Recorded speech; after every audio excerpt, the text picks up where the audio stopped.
Hello dear students, welcome to Dwivedi classes Prayagraj. मैं हूं सुशील द्विवेदी और आज का जो वीडियो है हमारा वो मैट्रिसेस पर है एक्सरसाइज 3.2 के लिए। बच्चों, इससे पहले जो हम लोगों ने पढ़ा है एक्सरसाइज 3.1 पढ़ा है और उससे पहले पढ़ा है उसके इंट्रो के बारे में। कोई भी चैप्टर आप शुरू कर रहे हैं या एक्सरसाइज शुरू कर रहे हैं, बहुत ज़रूरी होता है कि उसका इंट्रो आप अच्छे से जानें। ठीक है, तो बच्चों आज का जो वीडियो है मैट्रिसेस एक्सरसाइज 3.2, आज भी हम उसके शुरू करने से पहले सबसे पहले उसके इंट्रोडक्शन के बारे में बात करेंगे। अगर इससे पहले का वीडियो आपने नहीं देखा है तो डिस्क्रिप्शन में लिंक दिया हुआ है, वहां जा करके जरूर देख लें। ठीक है, और वीडियो को शुरू से लेकर लास्ट तक देखिएगा। अगर वीडियो अच्छा लगे तो वीडियो को लाइक कर दीजिएगा। चैनल को अभी तक सब्सक्राइब नहीं किया है तो सब्सक्राइब कर दीजिएगा। तो चलिए बच्चों शुरू करेंगे आज का वीडियो। अब देखिए जरा, हमारा जो टॉपिक है उसका क्या नाम है, मैट्रिसेस, जिसे हम हिंदी में कहते हैं आव्यूह। ठीक है, और इसमें सबसे पहले आज हम लोगों को इस एक्सरसाइज में क्या पढ़ना होगा, addition of matrices and subtraction of matrices. Addition of matrices मतलब क्या है, आव्यूहों का योगफल यानी कि जोड़ना। कैसे जोड़ेंगे आप जरा देखो। अगर एक हमारा मैट्रिक्स है A is equal to AIJ and ये क्या है M/N है।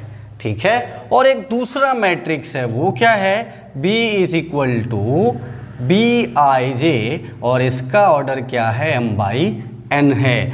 अब देखिए ये जो स्मॉल a और स्मॉल b यहाँ पे मैंने लिया है ये एलिमेंट्स के लिए है ना।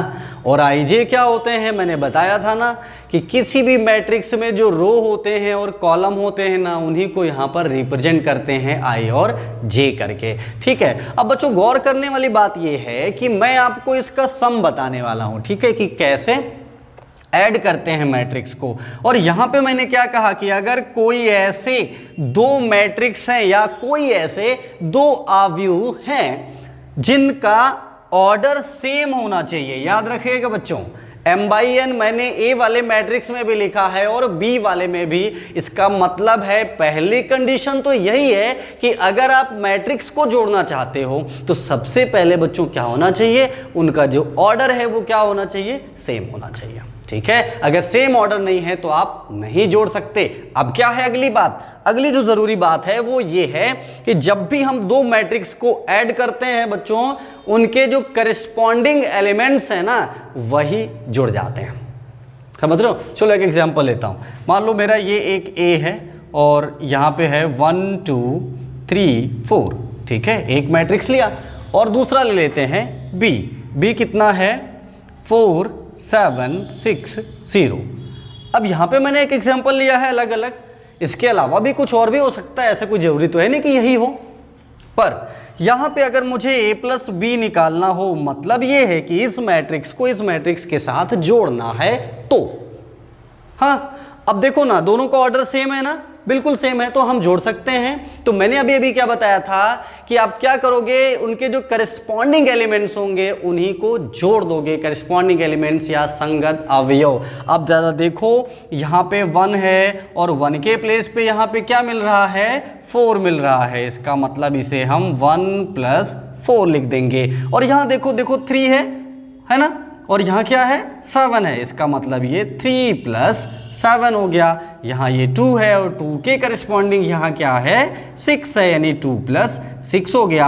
यहाँ पे 4 है और यहाँ क्या है 0 है, यानी 4 + 0 हो गया। है ना बिल्कुल आसान जोड़ना, बहुत आसान है, वेरी सिंपल स्टूडेंट्स। तो यहाँ पे अब आप जरा देखो, इसको जब आप ऐड करोगे तो 4 + 1 कितना 5 एंड ये 3 + 7 हाउ मच 10, 6 + 2 कितना 8, 4 + 0 कितना 4। कोई दिक्कत हुई? नहीं हुई ना।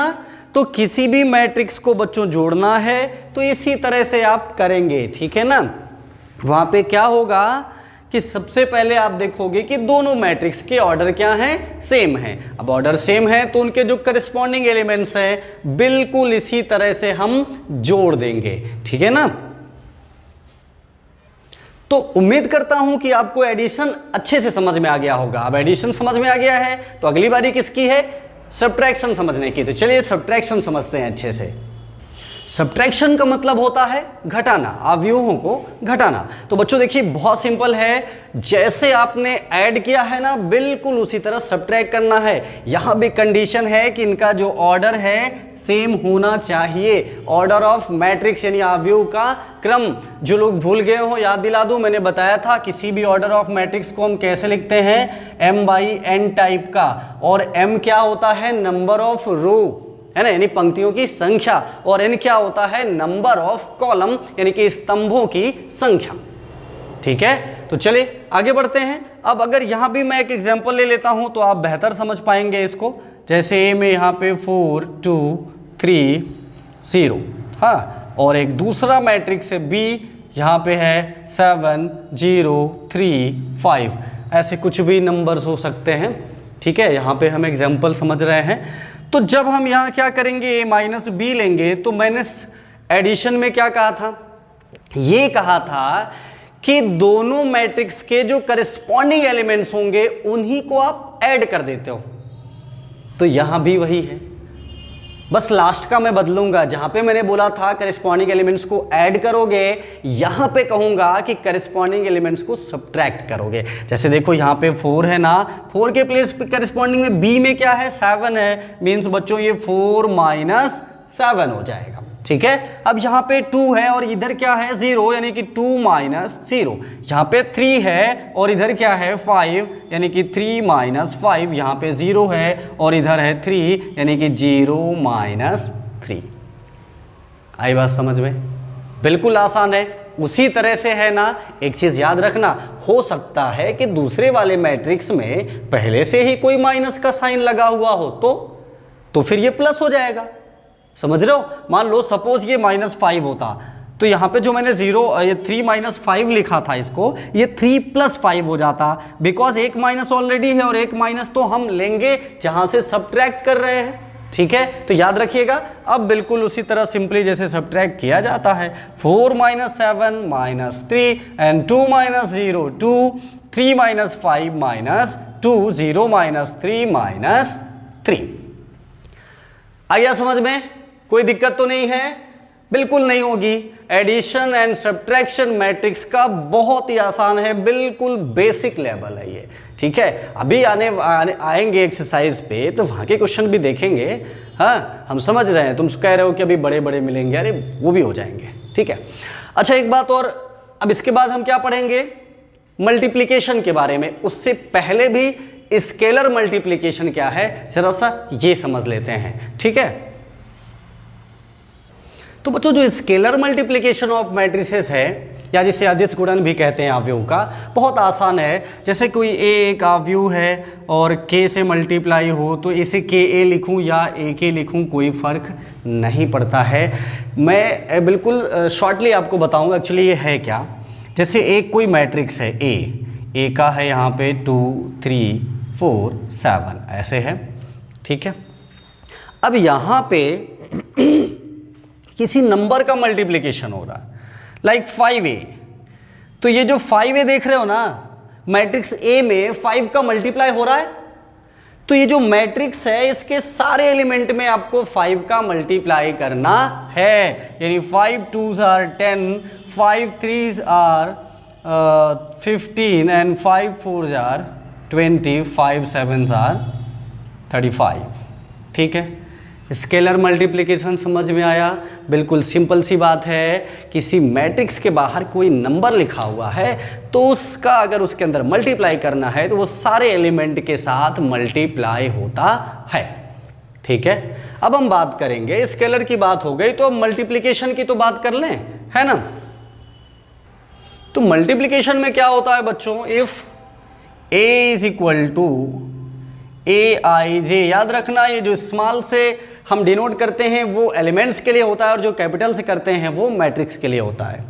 इसका ऑर्डर हो m/n और कोई दूसरा मैट्रिक्स है, इसके एलिमेंट्स bij, इसका ऑर्डर है n/p। It is conformable. कब कन्फर्मेबल होता है, अच्छे समझ लें, जब पहले वाले मैट्रिक्स का जो कॉलम है यानी कि स्तंभ है, दूसरे वाले मैट्रिक्स के रो आपस में इक्वल होंगे, ठीक है, तभी ये कन्फर्मेबल होता है। अब देखो, आप समझ लो, मैं एक एग्जांपल लेकर के आपको समझा देता हूं।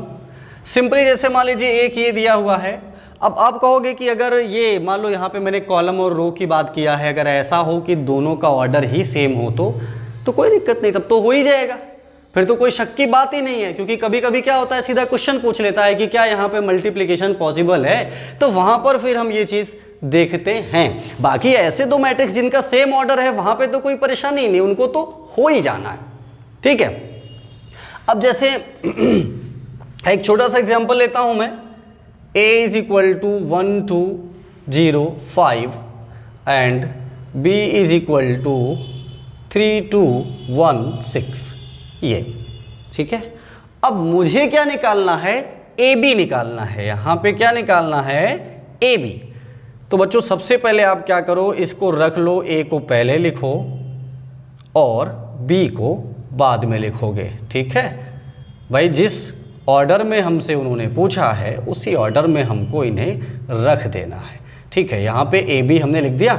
अब क्या करेंगे, अब हमें मल्टीप्लाई करना है। यहीं से आप समझिएगा, रूल बहुत आसान है बच्चों। जो पहले होगा ना उसका आपको रो, और जो बाद में है उसके कॉलम के करेस्पॉन्डिंग मल्टीप्लाई करना है। बहुत ध्यान से देखिएगा।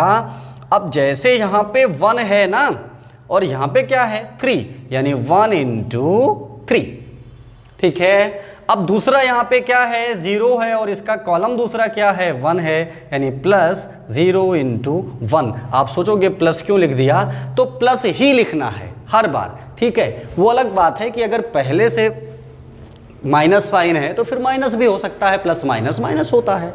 फिर क्या करूंगा, इस 1 का यही काम इसके साथ करूंगा, 1 × 2 प्लस 0 × 6, ठीक है। समझ लीजिएगा, ये रो और ये कॉलम, जो पहला मैट्रिक्स है उसके रो को दूसरे मैट्रिक्स के कॉलम के रेफरेंस में मल्टीप्लाई कराया जाता है, ठीक है। अब बिल्कुल इसी तरीके से अब इसकी बात करेंगे, 2 × 3 प्लस 5 × 1, ठीक। फिर 2 × 2 प्लस 5 × 6।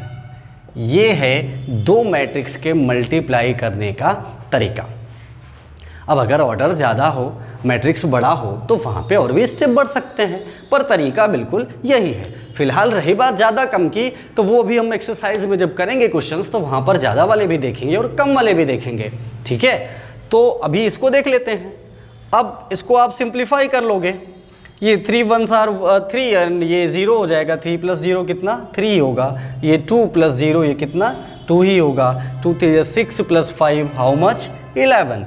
ये 4 + 30 यानी कि 34। तो ये क्या आ गया हमारा, ए बी आ गया। अब अगर इसी तरह क्वेश्चन में आपसे बी ए पूछा होता तो क्या ए बी = बी ए होगा, नहीं।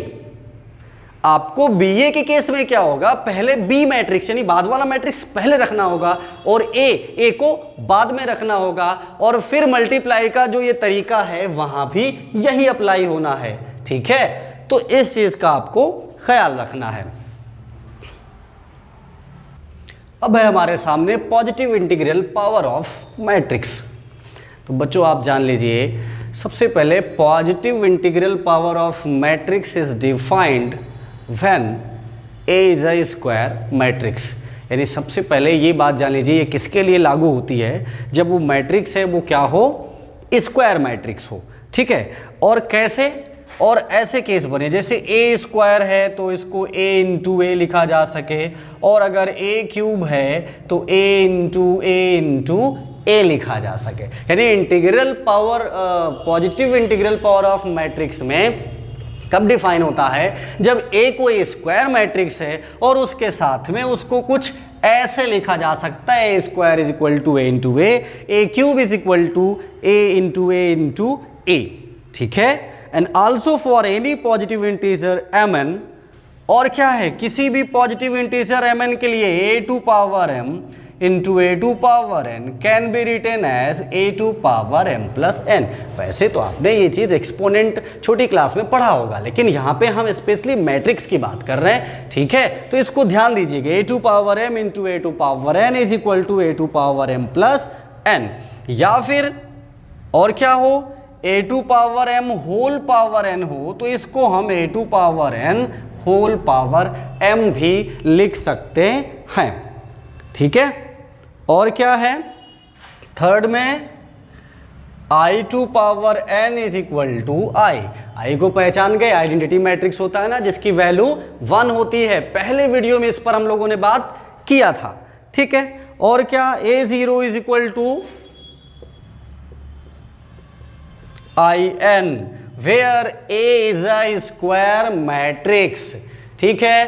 तो positive integral power of matrix आपको समझ में आया। तो चलिए आगे देखेंगे अब हम कि मैट्रिक्स पॉलिनोमियल क्या होता है। तो बच्चों देखिए, मैट्रिक्स पॉलिनोमियल क्या होता है ये आपको कम एनसीईआरटी में तो नहीं मिलेगा, ठीक है। अब देख लीजिए, let F X is equal to A zero X to power N a1 x to power n minus 1 plus a2 x to power n minus 2 plus an be a polynomial। ये क्या है, एक पॉलिनोमियल है जिसे हिंदी में बहुपद कहते हैं। And A B A square matrix. Square matrix term हम कई बार यूज कर चुके हैं। स्क्वायर मैट्रिक्स ऐसा मैट्रिक्स होता है जिसमें रो और कॉलम क्या होते हैं, इक्वल होते हैं। हिंदी में उसे वर्ग अवयव कहते हैं, ठीक है। तो और ये एक पॉलिनोमियल है और एक कोई स्क्वायर मैट्रिक्स हो तो F of A is equal to, यहाँ एक्स की जगह क्या आ जाएगा, ए आ जाएगा। तो यहाँ भी जहाँ जहाँ एक्स है वहाँ वहाँ क्या हो जाएगा, ए लग जाएगा। इसी को मैट्रिक्स पॉलिनोमियल कहते हैं या अवयव बहुपद भी कहते हैं। तो मैट्रिक्स पॉलिनोमियल बच्चों बहुत आसान है। सबसे पहले यहाँ पे डिफाइन कर लिया कि भाई ये कोई पॉलिनोमियल है और ए क्या है, कोई मैट्रिक्स है। तो एफ ऑफ एक्स था ना ये, तो हमने क्या किया, एफ ऑफ ए ले लिया। तो जहां जहां एक्स है वहां वहां ए पुट कर दिया, ठीक है। उसी को क्या कहते हैं, मैट्रिक्स पॉलिनोमियल कहते हैं। तो ये रही बच्चों एक्सरसाइज 3.2 से पहले पढ़ने वाली जरूरी बातें। आशा करता हूं आपको सब समझ में आया होगा और अच्छा लगा होगा। वीडियो को लाइक कर लें और चैनल को सब्सक्राइब कर लें और इससे पहले की भी वीडियोस जरूर देखें। मिलता हूं अगले वीडियो में। Thank you.